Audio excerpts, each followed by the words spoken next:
கக்கனை பொறுத்த வரைக்கும் நீங்கள் காங்கிரஸில் எப்படி இணையிறாருன்னு கேட்டிங்கன்னா, காங்கிரஸ் வரலாறு எங்கே வருதுன்னு கேட்டிங்கன்னா, காந்தியோட அறிமுகமாகிறார். சுதந்திர போராட்டத்தில் வைத்தியநாதர் ஐயர் கலந்து கொள்ளுகிற எல்லா போராட்டத்திலையும் முதல் ஆளாக இருக்கார் கக்கன். அப்போது 1937-40 ஒரு பெரிய போராட்டம் அறிவிக்கிறார் காந்தி. அந்த போராட்டத்தில் வைத்தியநாதருக்கு ஐயருக்கு பக்கபலமாக இருக்கக்கூடிய நபராக கக்கன் இருந்ததுனால காந்தி விசாரிக்கிறார், யார் இந்த இளைஞன் துருதுன்னு இருக்கான். இவர் தான் கக்கன், ஒரு ஒடுக்கப்பட்ட சமூகத்தை சேர்ந்தவர்.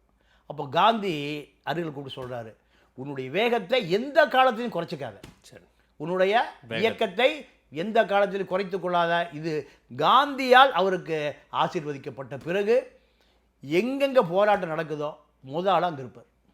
இதுதான் அகில இந்திய தலைவர்களோடு கக்கனுக்கு ஒரு நெருக்கம் ஏற்படுத்துன்னு. அதுதான் இந்த அறிமுகத்தினுடைய விளைவாக ஆவடி காங்கிரஸ் மாநாட்டுக்கு கக்கன் தான் ஏற்பாடு பண்ணணும்னு காந்தி கட்டளை எடுக்கிறார்.